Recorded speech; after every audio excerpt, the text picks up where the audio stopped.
Today we're going to talk about the surface area of cylinders and how we can calculate and determine that information. As we talked about previously, we know that a cylinder is three-dimensional. Basically, it's a circle, and the reason that makes it three-dimensional is that it has height. Now, what we're really going to focus on today is this factor here, that it's a combination of a rectangle and two circles. And we're going to see how we can take that information and put it together using our formula for surface area of a cylinder. You'll also remember, and we went through some of these examples previously, that cylinders can be things like cans, pens or pencils, toilet paper rolls, lip gloss, shampoo bottles, water bottles, anything with that general shape. Now, what we really want to focus on in the first little part of our video today is how can we determine the surface area of a cylinder, and what does our formula actually mean? So we're going to take a second and break down our formula. When we're determining the surface area of a cylinder, the formula that we're going to use is 2 pi r squared plus 2 pi r h. Now, some of that is going to look awfully familiar to you, so let's talk about that part first. Well, remember that when we're determining the area of a circle, we're going to use the formula area equals pi r squared. So how this relates to our cylinder is that we actually have two circles.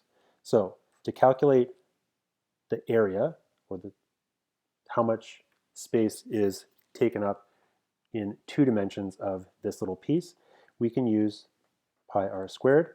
And to figure out how to figure out or calculate the area of that circle, we can also use pi r squared. So how many of those do we have together? We've got 2. So the first little part of our formula, that 2 pi r squared, is going to calculate the areas of the circular amounts. Next thing we want to talk about, and we'll talk about this actually not in the order that it appears, is what this 2 pi r h actually refers to. Now, the h is the easy part because it refers to the height of our cylinder. So if I was taking a look at this, so if I was to put my circles flat and wrap that rectangle around it, this part here would be my height, or how tall my can is. But that 2 pi r, that is the part that we want to really focus in on. 2 pi r actually refers to, or is the same as, the length of my rectangle. And hopefully we remember that 2 pi r is the same as finding the circumference of a circle. So you'll remember from previous lessons that circumference, or one way that we can find circumference, is to take 2 pi r and multiply those together. So if we think about, and we remember that circumference is basically the perimeter or the distance around my circle, if I start here and I wrap the little tiny bit of my rectangle this way and I wrap the rest of my rectangle this way, it's going to meet up perfectly. So another way that I can say this is to use 2 pi r.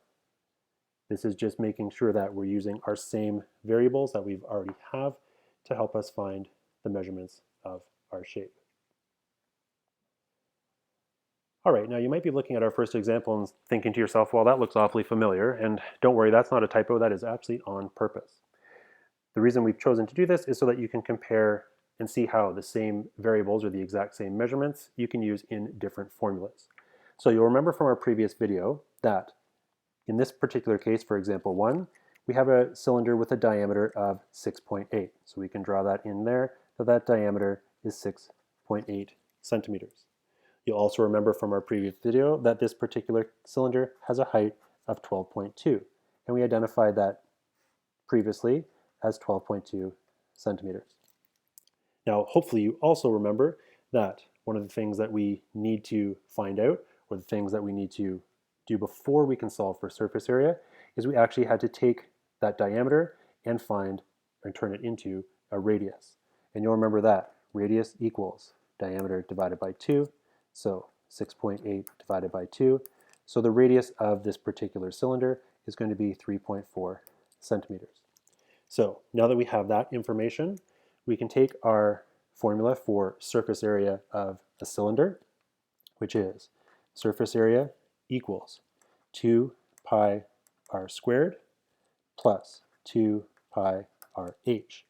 And again, whether we put this down ahead of time or put this after the fact, what we have to verify and what we want to double check is that we have a measurement for radius, we have a measurement for height, because we need the radius in this part of our formula, we need the radius in this part of our formula, and we need the height in this part of our formula. The 2 we know, the pi we know. So now that we have all that information, we can figure out the surface area of our shape. So take a moment, or let's take a moment together first, and we'll just replace our variables. So surface area equals the 2 I'm going to leave, the pi I'm going to leave, the radius I need to go looking for, it's 3.4, and before I do anything with that, I need to make sure that I square it. After I've calculated all of this, what I'm going to add to it is 2 pi, the value of my radius, which is 3.4, and the measurement that I have for height, which is 12.2. Now take a moment and calculate the rest, or do the rest of your calculations on your own to determine the surface area of this particular cylinder. All right, so after ending off at our second line of work here, where we've replaced our variables into our formula, we need to make sure that we follow BEDMAS in order to solve our surface area. So the first thing we've done is taken our 3.4 and we've squared it to give us 11.56. And all I've done in this third line of work is actually just rewrite everything the way that it was. Now, next step, I want to make sure that I multiply 2 times pi times 11.56, and that's going to give me my answer below. And I'm going to hold on to that because I have to add after the fact what I've multiplied on the other side of my plus sign, which is 2 times pi times 3.4, so that's my radius, times 12.2, so that's my height. Once I have both of those numerical amounts, and again following BEDMAS, so I've made sure to multiply before I do any addition, then I can add together the value of both of my circular amounts to the value of of my rectangular amount. And again, I want to make sure that any decimals that I have in my answers that I keep for the time being and not round until the very end. When I add those two numbers together, I'm going to end up with 333.0912 centimeters squared. And remember, because we are using or looking for area, we're now back to looking at square units.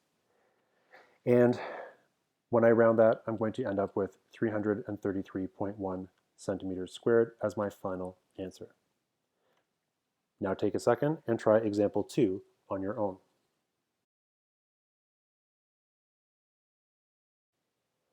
All right, in our second example, again, we read through the information that we're given carefully, and we do have to make sure that we have the appropriate variables for what we need in our formula.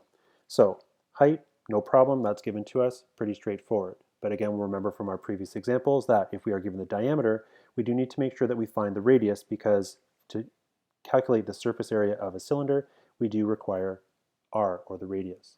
So we have to take our diameter of 5, and we have to divide it by 2 to give us a radius of 2.5.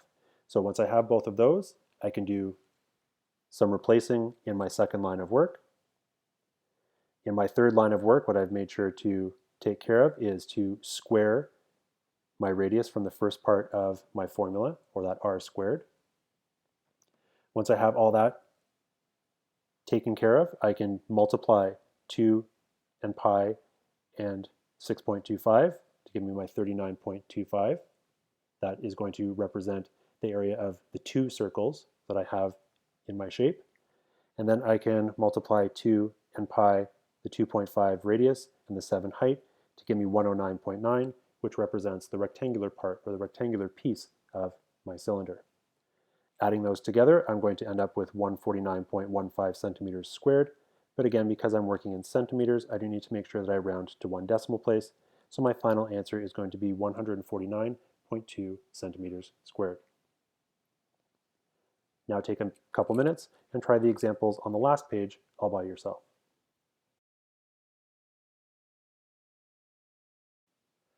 All right, let's just check through the examples that you tried on your own.